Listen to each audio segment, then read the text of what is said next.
لیکن اس کے علاوہ معین شخص ہوگا دجال. یہ معین شخص جو دجال ہوگا اس کے بارے میں بھی ایک تو بالکل متفق علیہ چیزیں ہیں. نمبر ایک کہ وہ شخص ہے، قطعی ہے، یقینی ہے، اس کا حلیہ بھی حضور صلی اللہ علیہ وسلم نے احادیث کے اندر بیان کیا ہے. دوسری بات یہ کہ اس کے ہاتھ میں قوانین قدرت، گویا کہ تسخیر کائنات گویا کہ نقطۂ عروج کو پہنچ چکی ہے. تمام اختیارات الہی تقریباً اس کے ہاتھ میں آ چکے ہوں. جو بڑے سے بڑے معجزے اللہ تعالیٰ نے نبیوں کو دیے ہیں وہ معجزے کر کے دکھائے گا. وہ مردہ کو زندہ کرے گا، مردہ لوگوں کی افواہوں کو لے کر آئے گا، ان کی روحوں کو، اگرچہ جھوٹی روحیں ہوں گی، وہ شیاطین جن ہوں گے جو ان کا بھیس بدل کر آئیں گے، لیکن یہ کہ وہ لوگوں سے کلام کریں گی. یہ اسپرچولیزم جو اپنی انتہا کو پہنچا ہوا ہے یورپ میں اور مغرب میں، یہ در حقیقت اسی کا ایک مظہر ہے. وہ کھلے بیابان کو کہے گا جہاں بالکل ٹکیل جو ہے وہ صحرا تھا، گل و گلزار کر دے گا جب چاہے گا، جب چاہے گا، جہاں چاہے گا بارش برسائے گا.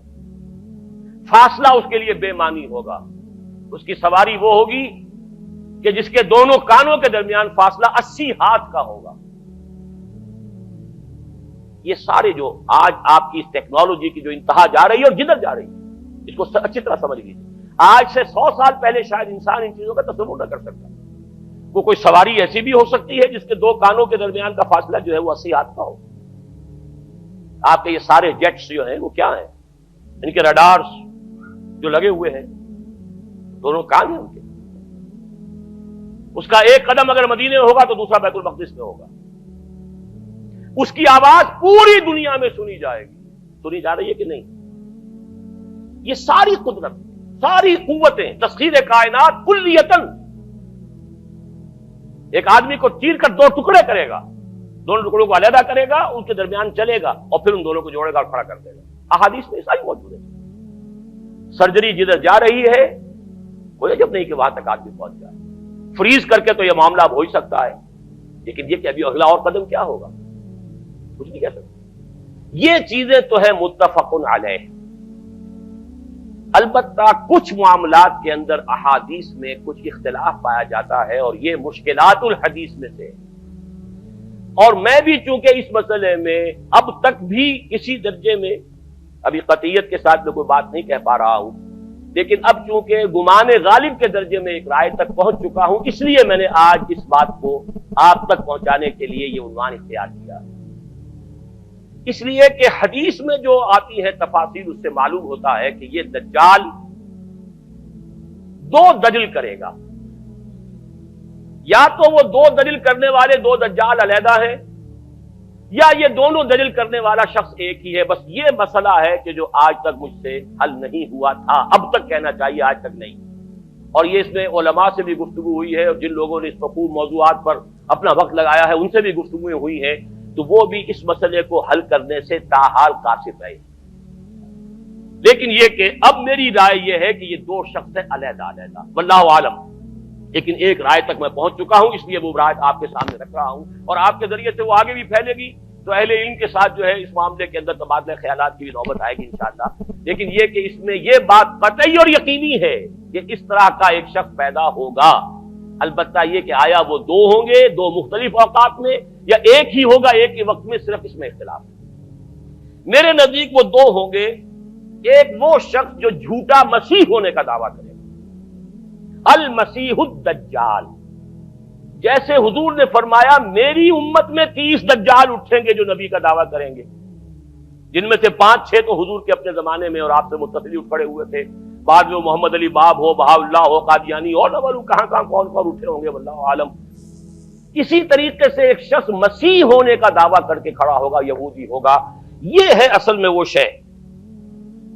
اور اس میں جو ان دونوں شخصیتوں کے مابین اگر کوئی ذرا سا اگر ابہام رہا ہے تو میں ایک حدیث بھی نوٹ کر کے لایا تھا، حضرت عبادہ ابن صامت رضی اللہ تعالی عنہ سے ہے، عن رسول اللہ ہے، انی حدثتکم عن الدجال حتی خشیت اللہ تعقلوا.